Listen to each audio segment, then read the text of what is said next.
Okay. Well, welcome. I'm Louis Rickey, Executive Director of the Indiana Arts Commission, and I'm an older white male, and I am in kind of a sunny office with a contemporary quilt over my shoulder. Um, uh, Deciding to not return to in-person events or doing so on a limited basis is hard for any organization. Today, we'll talk about how to continue to and better serve your audiences digitally and explore some of the logistics behind setting up online stores for goods and services. Joining us today are Joanna Taft from the Harrison Center for the Arts, Britt Sutton from Art Mix, Lee Cherry from Lee Morgan Designs, and Dr. Casey Hayes from Quarryland Men's Chorus. Moderating will be Bridget Eckert from the IAC.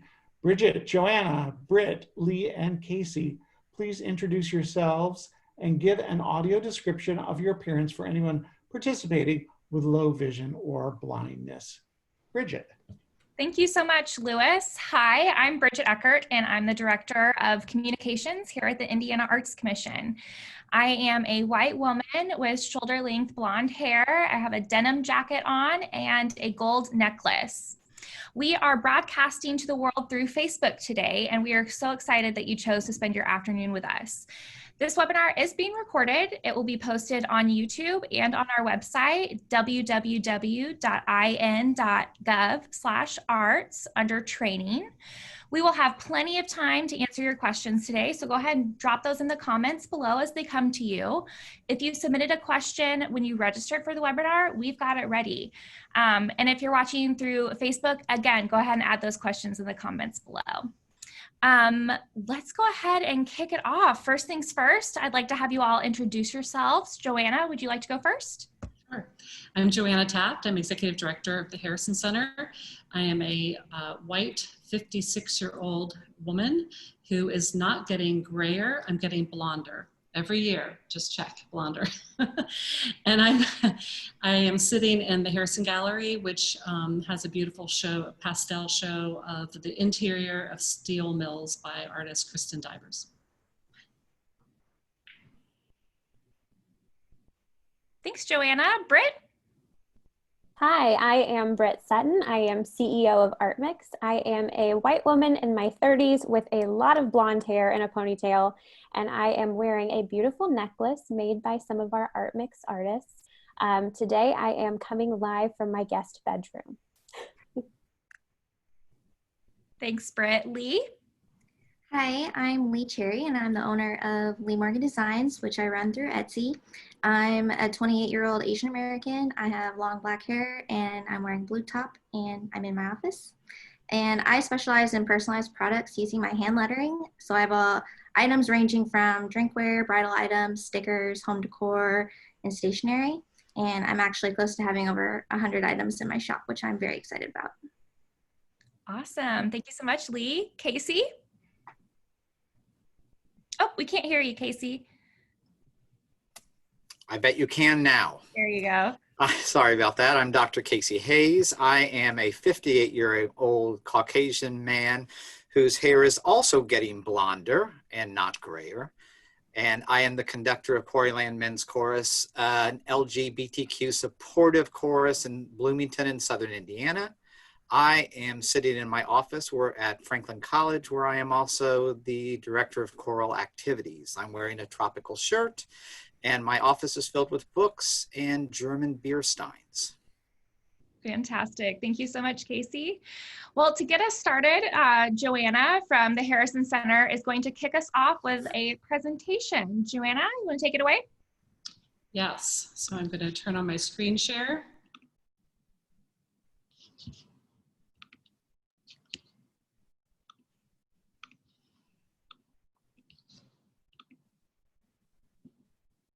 All right, so it's really great to be with you all today. Can everyone hear and see? Yes. Great. So I'm with the Harrison Center. If you're not familiar, we are located in a historic church building in downtown Indianapolis. We have 65,000 square feet, 6 galleries, 36 artists in studios here with 24/7 access. We started here in high school in our basement and then moved them across the street to the old historic campus. And when we did that, all of a sudden we had tons of intern possibilities. We had high school students and eventually college students that wanted to engage the arts and engage the community. So that got us into creative placemaking. One of our fun creative placemaking projects was Free Flower Friday. And that made everyone pretty happy on a Friday to get those. We also built giant puppets because everyone needs a spectacle of wonder. And the giant puppets have made many people really glad that they live in Indianapolis. And so some of the other things that we've done, most of them have been around gathering people together across racial lines, across neighborhood lines, across socioeconomic lines, and bringing community together so that people know that we're not alone, but that we can actually work together. I'm going to speed that up so you can see a little bit. This was a project where we were creating a memory, community memory of lighting the most sparklers at the same time, so that moving on as we're working through our problem, we'll also remember that they were together. So those are just some examples of the types of things that we've done in the past. And so now, with facing COVID, everything has changed, hasn't it? We've had to separate people, and for a long time we weren't even able to see people at all, right? We were working from home and working online. So today I'm going to talk to you about the ways that we pivoted, and there's going to be a lot of digital pivots here, but also a lot of creative social distance pivots. But at the end of the day, everything is digital because everything we do, we want to share online so more people have access. So the first thing I want to talk about is our social distance porching. So the Harrison Center is actually known for porching. This is actually a painting of my porch, and I'm wearing the long black dress, making me look taller and thinner. But we, we've hired artists in the past to create porch party. This is a porch party yard sign by Josh Betsy. We have our porch party promotions have had such an effect in Indianapolis that it's actually spread out to the state, and 52 state counties have participated. In fact, it was such a success that people needed instructions. I don't know what that says about the state of our culture, that we need instructions to know how to porch. But porching is basically just sitting on your porch with your neighbors and taking time out to get to know someone. And when you porch, you're connected, right? And when you're connected, you're healthy. And we want to see that happening in individual lives, but also across neighborhood and small town and cities. So when social distancing happened, COVID happened, it was right when we were getting ready to kick off our spring porching. And so we had to pivot quickly. We knew that our neighbors were used to Porch Party Indy, and we needed to pivot to social distance porching. So the way we did this was, rather than just encouraging people to porch once a week, I porch every Sunday afternoon, we encouraged people to do it every day at 5. Now, why did we do that? Because people were sitting on their couches, they were behind their laptops, and there was no rhythm to their life. They didn't get up at a certain time and go out the door to go home like they would if they're working in an office. And so we promoted getting up from your couch or your laptop and walking to the front door, going onto your front porch or your front lawn or your balcony or your stoop, and practicing your Hey Neighbor wave. People needed instructions for that too, and so we did instructions. And we are so glad that we have a lot of digital assets that we've built up over the years, because we've been using them like crazy. And this is our Porch Party playlist that's on Spotify. Then we commissioned artist Kyle Ragsdale to create a social distance art piece, and these are individual homes where people are porching, and we put this up on a couple different billboards. Then we hired photographer Emily Schwank, who documented 100 houses, and she went around Indianapolis, different neighborhoods, different social groups, and took photos of how people were spending their time on their front porches during COVID. And then one of our remote interns. I'll throw a party on my porch today. Everyone's invited. Everyone's invited. Everyone's invited. Everyone's invited.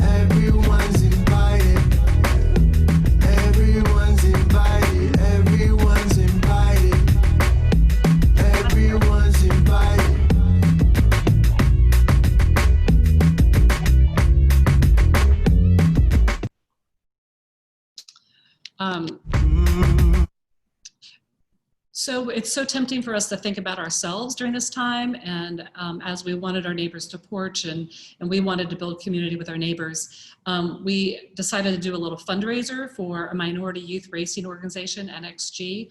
And these were porch party platters that we paid our artists to paint. And then we sold them online in our online gallery as a fundraiser for this youth organization. Another initiative that we had was our Polk DriveIn. So you've seen that there's been a revival of the drive-in. In our work, we've done a lot with neighbors and video. We've created a lot of video about neighborhood stories. And so we're used to gathering with our neighbors to watch these things. We can't do that during COVID. And so we projected a new video written about the history of the Polk building in the context of the Martindale Brightwood community, the context of and then we hired a musician to create a soundtrack to go along with this. So the Polk building was built at the turn of the century, and it's still in disrepair. It's a different interested in just a few seconds of this.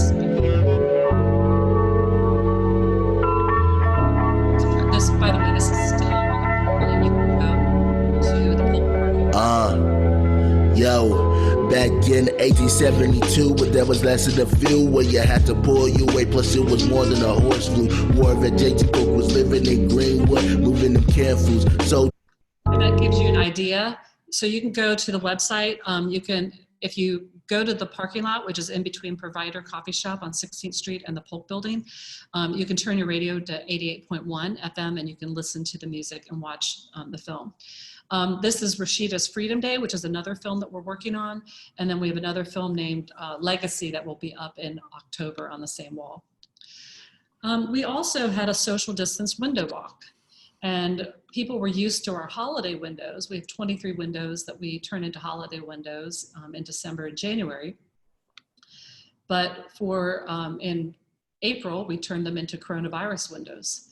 And artists were able to respond to the theme, helping people reflect and to heal and to get angry or cry or whatever they needed to do to work through it. After the coronavirus windows, we're actually able to turn them into social justice windows.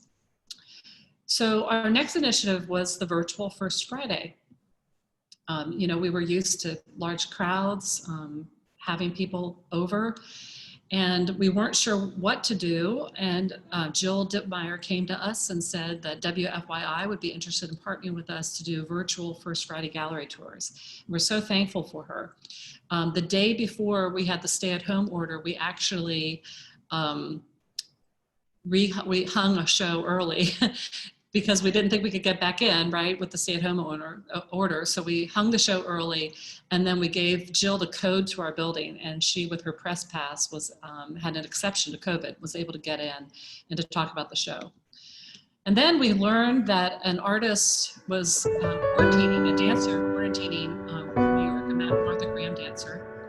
And so we invited her to come and do a one-day walk through of our entire building, taking people through every gallery. And so this is also online on Vimeo. So again, it was just another way to use social media to create what's going on in there. The other thing, and this might be the thing I'm proudest of, I don't really watch a lot of TV, but during COVID I did. I wanted to watch the news. I wanted to see what was going on. And I noticed that we all noticed the anchors were broadcasting from their home. And some of us noticed that they could have had better art. Some of us noticed that they had maybe some extra empty walls. So we reached out to WTHR, and we ultimately partnered with 4 of the news personalities, and we had a art curator or art courier deliver art to them every week, and then some of them would change them out every day, others would change it every couple days.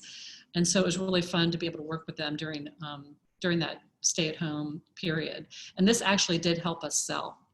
We're really excited about the connections that were made. So that leads us to the online gallery. Guys, I did not want to do it. I was kicking, dragging, screaming. I didn't want to do it. But in April, I knew we were going to have to do something. For probably 10 years, people had been saying, Joanna, you need to have an online gallery. And I came up with every reason why it would not work. I would say, look at our offices. We don't even have offices. We sit in closets. We have too much stuff. We can't store any more art. Or, you know, if we were to give, our shows are a month long, if we were to give the art back to the artists to store in their studios, would we be able to find it after a month? Would they be able to find it? What would happen? Packing and shipping. We don't know how to pack things professionally. We don't, we show local artists. We don't have a lot of experience in shipping. That was just too much for us to handle. Another issue was keeping the website up to date. If you look at this screenshot, it says on the left, it says natural disaster, Abbey Ogle, coming soon. This show was opened on Friday. The work was supposed to be online on Monday. This was an installation show. It was a little different than, we couldn't take the images of the work before it was installed. And the professional photographer who came in to help us hasn't returned those images yet. So here's a great example. We have a website, but we actually aren't able to update this particular show. And then we're all about relationship. Our sales are connected to events and experiences, food and wine. So one of our ways of example of art, food and wine.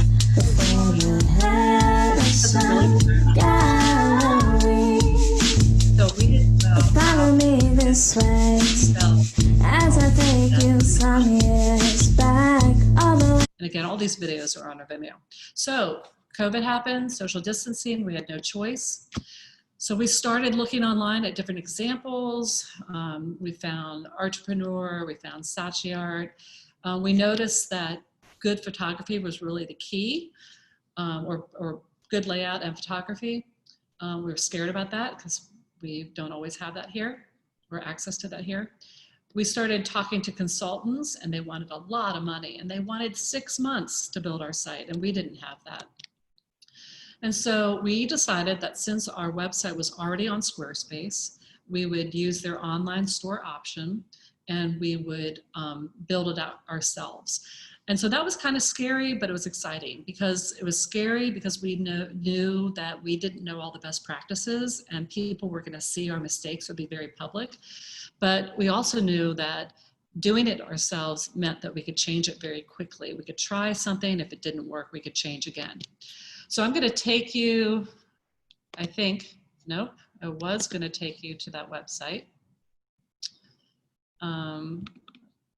Yes, I'm taking you to that website.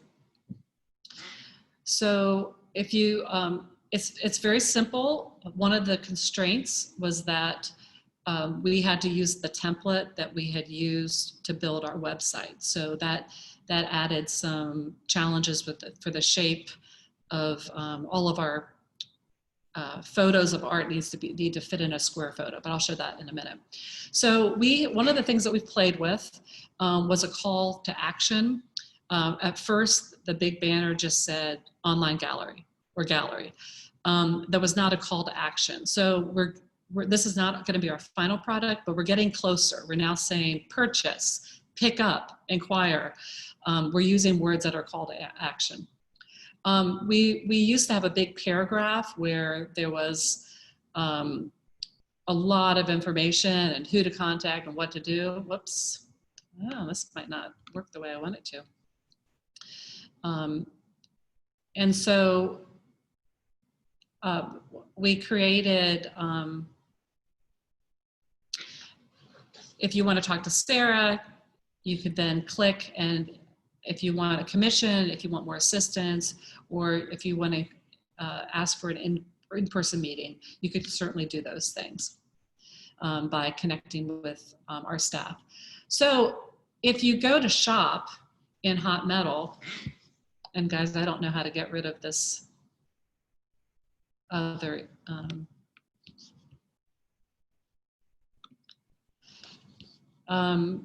so if you go to shop at Hot Metal, one of the things that we learned is that not every image would fit into a square. You can see that. And so we have two different ways to look at it. You can look at it in the context of the gallery, or you can look at a close-up of it.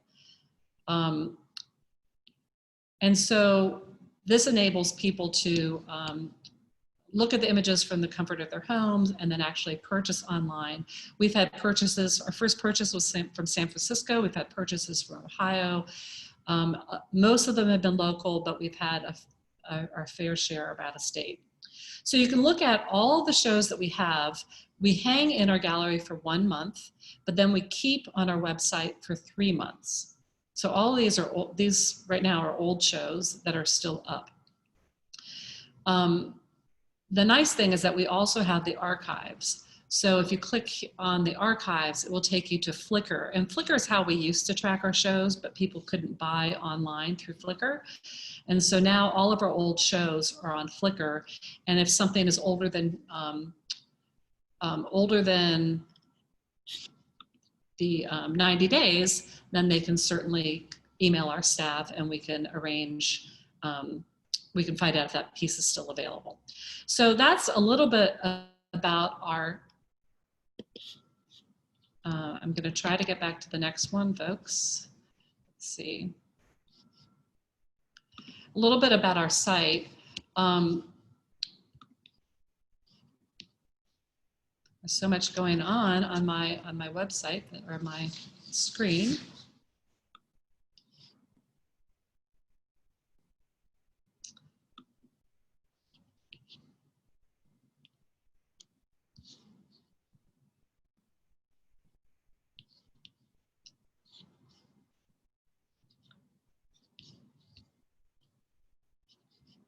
Okay, I'm gonna have to find it another way. All right, so the other things that we did, so we had the website, and I'm happy to take questions about that as we continue. But quickly, during COVID, we felt like we needed to do everything digitally. We found out that we didn't, but we started out, paying our artists to create scenes from quarantine. What were they thinking about? What were they creating during this time? And we actually paid them because many of them had lost jobs. And so we were looking for ways of helping them and helping the community process at the same time. We also were very cognizant, though, that we still desire something physical. And so even though we were doing everything, most of our things digitally, we wanted to create a physical experience if possible. So for instance, we were angry at coronavirus. So we physically made coronavirus piñatas, but we created them and staged them in a way that would make interesting digital content, social media content, but then they were also available for sale in our online gallery. We were doing under construction at the time, and we were so sad when we finished our slide in our basement that nobody could go down there because coronavirus stays in plastic for 3 days. And so we were able to throw down every old orange and ball we could find in the building, just to let people experience. So again, this is something that was physical in our building, but people were able to experience it digitally. Another thing was we were able to donate our galleries for use for a blood drive. We did 2 blood drives, one on a first Friday and one during the week. And this was great because not only did it give people an opportunity to give back in a safe way, but we were also able to catch all of this and cover it on social media so that people felt like it still calmed people down to know that other people were able to do things that serve our community at this time. We also got sales from the gallery blood drive, by the way. So then we created the social distance hoop walk. We were all being told to social distance and people were walking down the sidewalk too close to each other. It was making us nervous. And we thought, oh my goodness, we need hoop skirts. And so we commissioned an artist, Lori Toombs, who does costumes, to create hoop skirts for us. And then we took hoop skirt walks. We actually had real artists and neighbors that live in the community walking around demonstrating how you keep your social distance. And then we added fairy lights to them, and we went down to the circle and we created a little music video. We submitted it to this action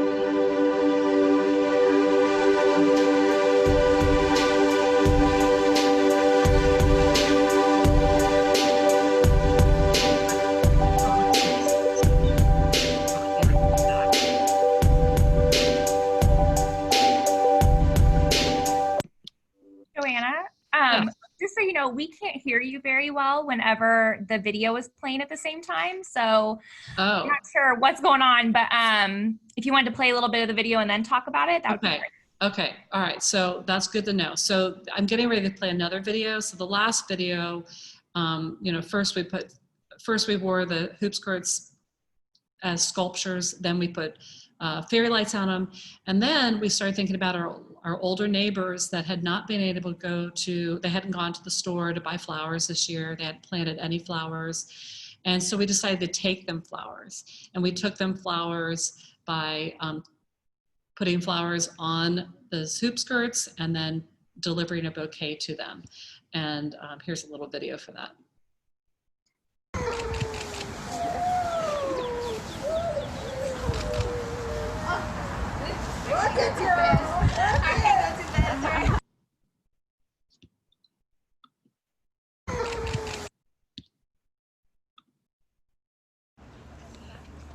And then this, hopefully you can hear me, but this one is just another hoop video out in front of the Harrison Center with where the Heron High School dancers were able to partner with the Martha Graham dancer.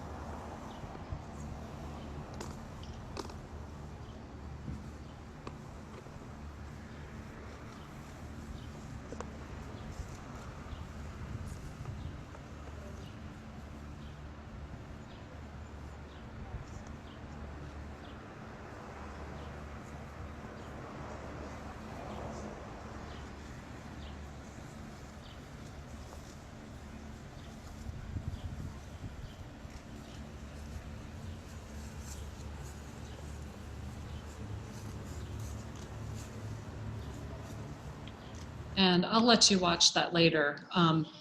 But it's a great collaboration.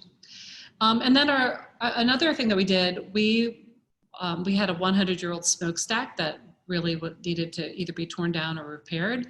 And we decided to use it as an opportunity to create new public art. And so we had the smokestack,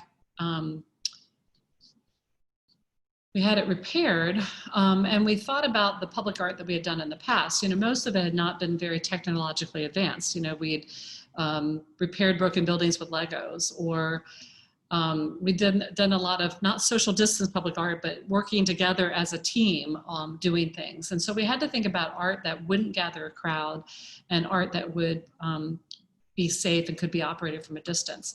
We had worked with some light artists before. We had brought an light artist from Brooklyn to do a residency at the Harrison Center several years ago. And then Quincy Owens, one of our artists, had been doing more and more with light. And so we hired Owens and Crowley to, I guess I'll finish talking about it.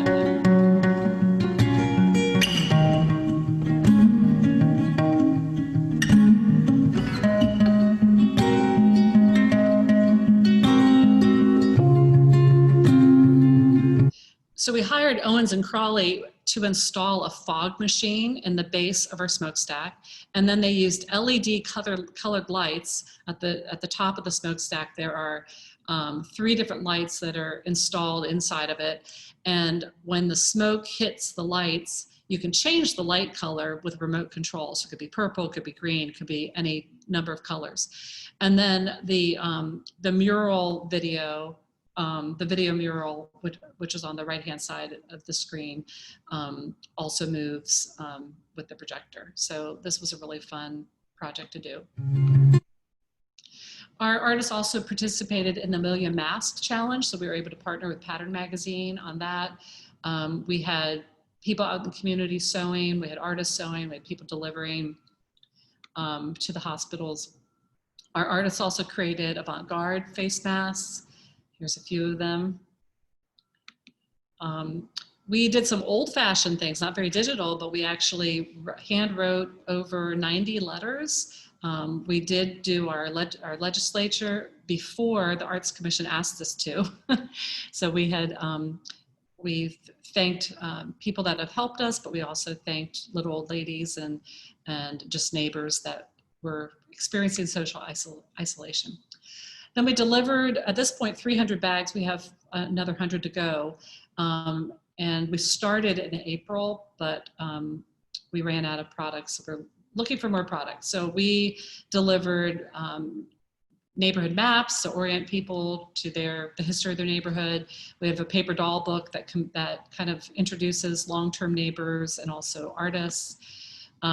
This is our centrifugation soap. So it's not, we like to say gentrification is, gentrification stinks. So you need to lather up in sweet community. You need centrifugation soap. So this soap is the smell of sweet potato pie that one of our long-term neighbors, Miss T, remembers wafting through the neighborhood. And so we're inviting neighbors to enter into a neighborhood store using all of their senses. We also gave them coloring books of Indianapolis and of the neighborhood. And then we gave them yarn that people responded and created petals for a knit graffiti installation that we did. And then magnets and a few other reading materials and art supplies. We partner with Heron High School every summer with Summer Academy and Riverside High School as well. And this year was a challenge because we usually do neighborhood history tours. So we were able to draw from our digital archives of all the songs. We've written over 300 songs about urban Indianapolis. And we did,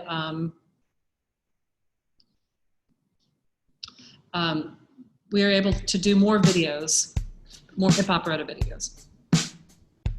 I was born at the end of May in Wisconsin late one day, growing strong and proud and keen, graduated with my The goal of this project is to provide something tangible that directly connects neighbors and visitors of Indy to the history of the city and to have them feel a part of those stories. Puffily, Crep Rich, born and raised, studied in the line of Paris, teaching a new day. Art Deco style started in the. So we were able to use some existing songs and create new videos. We hadn't done videos for every song, so that the students were able to do these virtual hip hop history tours. We have more to do on that project, but we're excited that, that we've made the progress we have. We normally have a music and art festival in the summer. We had to pivot from that. Normally there'd be 8,000 people and 2 stages in our front yard. But instead we did a podcast and a radio show. So we did an 8-episode radio show with WQRT, which is also a podcast available on Spotify. And then this is my, my Zoom background. I don't know about you guys, but my husband was like, don't you know that you can actually get a virtual background? Well, I thought that this was much more fun. So I've had fun just kind of using humor to kind of find respite from coronavirus. And I'm going to show one last thing. We're under construction. The Harrison Center believes that art is for everyone, but not everyone in our community has a chance to experience art. How do we give more people this opportunity? What if the city gallery were convertible? What if, after 5 p.m., it became a pop-up ice cream parlor, concert venue, a gathering place infused with art to serve families of all kinds? What if in the evenings, a karaoke elevator took you to the roof? An outdoor classroom by day, a beer garden by night where young adults and kids at heart can enjoy LED tetherball and light up their neighborhood? What if the courtyard were convertible? Not only becoming an interactive sculpture garden, but a place where dogs can play and their owners connect with their neighbors. Stairs could turn into slides, windows morph into frames for art, the smokestack transform into a bell tower, and even an exterior wall become a musical instrument when it rains. The Harrison Center has already shown its commitment to community engagement through projects like Heron High School, City Gallery Indy's Urban Living Center, Pre-Enact Indy, the Independent Music and Art Festival, and more. By making the Harrison Center convertible, we turn a center for the arts into a center for the community. and give more people the opportunity to experience the arts. The Harrison Center. So basically that project is underway right now. It's wrapping up. So the rooftop deck, how perfect for this time of coronavirus. The city gallery, the front windows open. They used to be just glass, just windows. Now they open, so our whole west wall opens, so we're able to have an outdoor gallery. So all of that stuff is wrapping up the construction. But that's what we've been doing during COVID. Those are our pivots. So I hope that was helpful for some of you. Yeah, absolutely. Thank you so much for setting the stage for us today, Joanna. That was a really helpful and inspiring presentation. Something that really stuck out to me was when you mentioned that, yes, we're going digital. Everything we do kind of needs to be digital right now, but people are also craving that physicalness, that physical connection to each other. And I was curious, you mentioned that 52 counties have bought into these porch parties, which I think is incredible and fantastic. What do you attribute to the word getting out so far from your neighborhood? Marketing, or how did you accomplish that? Partnerships. So we have been partnering with the Indianapolis Motor Speedway since 2016 on our porch party initiative. We started with just the downtown neighborhoods in 2014, and then with the help of the Speedway, we've been able to expand. And also nursing homes. It's amazing how many nursing homes are excited about the porch party concept, and not just retirement areas. So it's been interesting to find the different people that have taken the ideas back to their communities have often been event planners for larger organizations that are excited about another option. Yeah, awesome. Thank you so much. We will hear plenty from you later on too, but I would like to move on to Lee for a moment. Lee is an independent artist, and she sells her work primarily on Etsy. Lee, can you talk a little bit about what your experience has been like on that platform and why you chose it for e-commerce over your own .com? Yes, so I opened my shop about 3 years ago, and my overall experience on Etsy has been very positive. I decided to use Etsy because it's known for its unique handmade goods. And the reason I chose it over building my own website was so I could focus on my products versus having to build a website when I could be spending time creating things. And Etsy has a very simple platform that's easy to add your inventory and keep track of your finances. So I'm based in Fort Wayne, and I'm a vendor at the YLNI Farmers Market downtown. And so when I'm at the farmer's market, I usually use Square, which is a payment company, and they partner with Etsy. So all of your transactions will link to your shop. So when I get a sale at the market, it will show up in my Etsy reports. So it's helpful to keep track of everything. And Etsy also has very small fees. So they only charge 20 cents to list a product, and 5% transaction fee and a 25-cent processing fee when your item is sold. And then you can purchase discounted shipping labels from USPS or FedEx if you purchase labels through Etsy. And then when you do that, it will automatically link the tracking information for you and your customer to see. So that's very helpful. And there is an option through Etsy where you can purchase a domain for a website page that will link to your Etsy shop. So that's a great option for sellers who want to add more content to their shop, like a blog or contact page or events page. Yeah, that's so awesome. Whenever I was looking for people to present on this topic, I asked my colleague Jasmine, who used to work with Lee in Fort Wayne, and she sent me your Instagram, which is just so on fire. It's so good. Can you talk a little bit about how you decide what to put up, when to put up, what your marketing strategy is like? Yeah, so I primarily use my Instagram for marketing, and I try to schedule out my posts ahead of time and post daily. And I like to post behind the scenes photos and videos to my Instagram story just to engage with my followers. And Instagram's algorithm is always changing, so it can be frustrating at times when it seems like your posts aren't getting the exposure that you want it to, but it's probably my favorite to use of all social media options.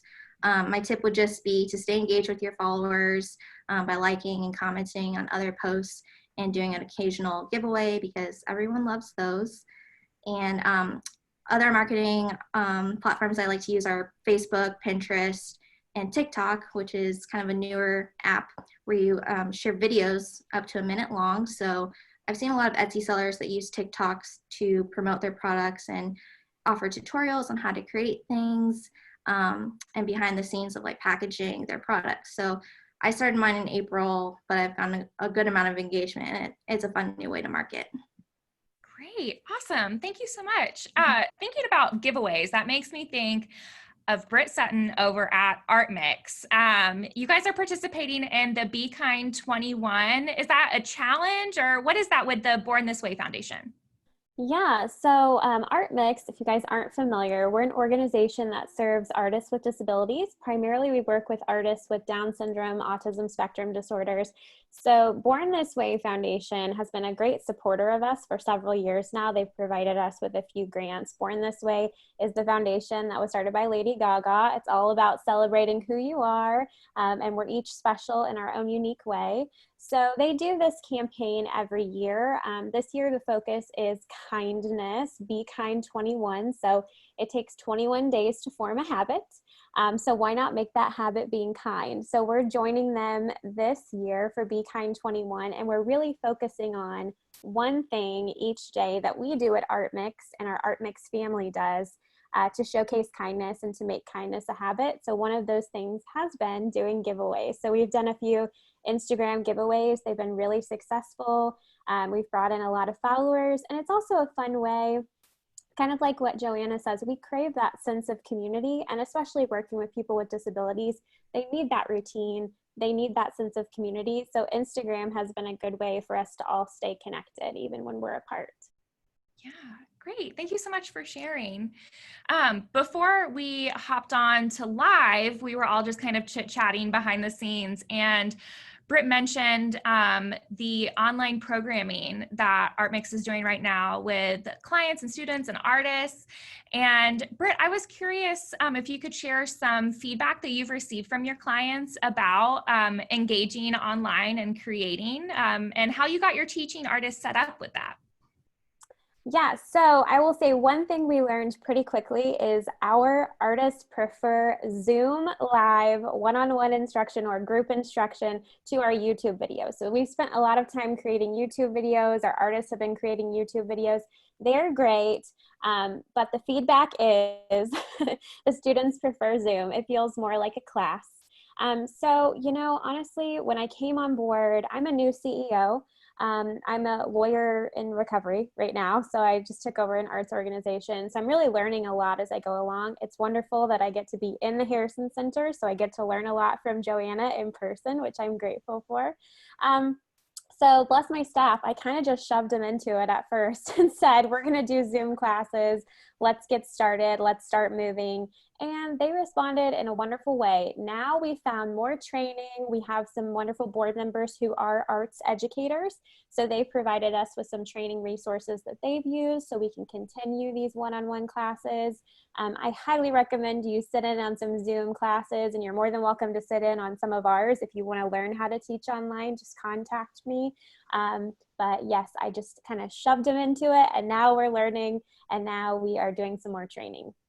That's awesome. What a great bit of advice to engage your board during this time. Let's not forget about them. If you're an arts organization and you have that support, it's a great time to tap on them. I'm sure they'd be happy to help out. They're already invested in your mission.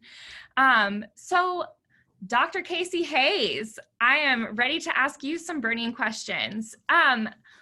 Again, when I was looking for people to present on this really timely topic, I was looking on Instagram, looking on Facebook, and I saw Quarryland Men's Chorus did a performance of My Baby Just Cares for Me back in May, which was so fun. I'm curious, what would you say to other choirs or performing groups looking to pivot online? Well, thank you for having me here. You know, choir is one of the trickier activities to do during quarantine. And since it came out online, the whole chorus that got infected up in Oregon, there seems to be a heightened awareness and the science that dictates how particles linger in the air while you are singing. It's not an easy thing. I think most of us, and Quarryland is a community chorus based out of Bloomington, made up primarily of gay, straight, transgender, non-binary males that sing for LGBTQI plus awareness issues. And since a community is so much to us, and our members are all over the place, and when choir is shut down, we had to figure out a new way to build community. And we are part of a network, a national and world network called Gala Choruses. And they helped us pivot our ensemble performances online. We had to very quickly become masters of technology that we didn't even know existed. Things in the Adobe suite like Adobe Media Encoder and Adobe Premiere Pro, and have our members record individually. And then I gather and reconfigure via these programs and place back together what essentially is a choral performance. So that enables us to be able to stay connected to our performers and give our audience and everyone that is part of the Quarryland community a sign that we're still here. We are still out there. We're still actively manipulating our voices as best we can as individuals and bringing them together as a collective whole. Yeah, fantastic. And I'm curious too, Quarryland is not your main gig. As you mentioned in your intro, you're actually at Franklin College right now in your office. And I am. Yeah, I was curious if you could give us some insight as to how are classes going? How are your students managing, and what does rehearsal look like? Well, I can attest that we are one of the few colleges that did not cancel choir. And that was because of the firm commitment that Franklin College made when we met at the beginning of the summer, and our president said, what do we need to do to keep music going?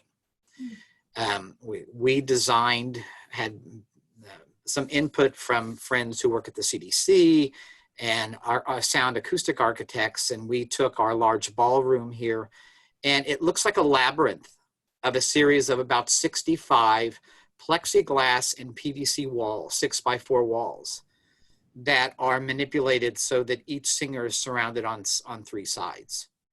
Oh. So we're able to create a choral room that, and an extremely expensive remodel of our air handling system, by the way. But we have to limit the number. We can't have any more than 38 students in the room at any time. So we had to limit our choir numbers, but it enabled us again to maintain a sense of community. And some people have actually, I not want to say criticized, but commented, well, how strong of a musical performance can you do singing softly behind masks in this labyrinth that is our choral room? And I'll say again, choir is so much more than music. It's so much about community and the sense of togetherness and unity that comes with creating music in an ensemble. So even if it is far from the most musical performances, our sense of community here on the campus is completely solidified by the support financially and aesthetically by our administration. So I'm very fortunate. Yeah, that support is so important. And for all of you watching, please make sure that you're signed up to receive email updates from the Indiana Arts Commission, because as Dr. Hayes mentioned, this can get expensive really quick, either adapting, acquiring new technology, or adapting your physical space. And the Indiana Arts Commission, in partnership with Visit Indiana, we're very fortunate. Our Governor, Eric Holcomb, earmarked $10 million for arts and cultural nonprofit organizations. And I hope many of you watching are able to get in on that. The deadline was Tuesday afternoon to apply. And I know our team that's not on this webinar are really busy sorting through all those so we can make sure everybody gets relief as quickly as possible. But in order to get updates about that, follow us on Facebook. If you're on Facebook already, okay, hi. But make sure you're also signed up for those email updates, because we send those out frequently. So back to it, Joanna, You had mentioned that you were really hesitant to set up your online gallery. And I think that's something that a lot of people are feeling. You know, they don't know how to do it. The shipping feels overwhelming, right? And I love that you took, it seems like a bite-sized approach to some of those things that are a little more unknown, like shipping. I'm curious if you could go back in time and give yourself some tips when you were setting this up, what would you say to yourself? It's okay to not have it right away. And we made mistakes right away. And that's actually part of the process, because when you make the mistake, you actually learn why it didn't work and what people really need. So I believe that because of this hard thing that we've gone through with COVID that made us do online sales, I believe that we're going to be serving our artists so much better in the future, even when we're allowed to be together, even when we're allowed to have relationship-based sales. I think that COVID is sadly has kind of set us up to be more effective in the future. And so I would just say, go for it, try things, make mistakes. This is the time. Disruption is the time to try new things. So do it. Yeah, absolutely. That's great advice. Just do it, right? Just try. Lee, when you mentioned that you participate in your local farmers market, I thought that was such a unique and innovative thing. I know Britt at ArtMix, you've been doing that too. But Lee, can you talk a little bit about how you as an artist engaged with your local farmers market and how you knew who to contact? Maybe it was a personal connection, I don't know, but that really struck my interest. Yeah, so I've done the farmers market the past 2 years, and I just kind of had to ask around and find out who was in charge.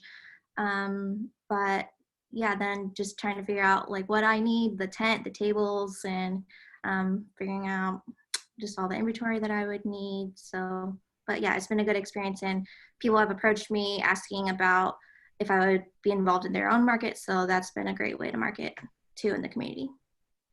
Awesome. Britt, what has your experience been doing the markets here in Indianapolis? Yeah, it's been great. So we did make the decision after looking at our ROI, looking at our return on investment, to opt out of one of the markets. And I think that's a piece of advice that I would give. When you do and you participate in markets, there are some markets that do not have a charge for a tent spot, and there are some that do. There are also some markets that insurance is required, a specialty insurance for the market. So those are kind of those costs that you need to think about before you sign up for one.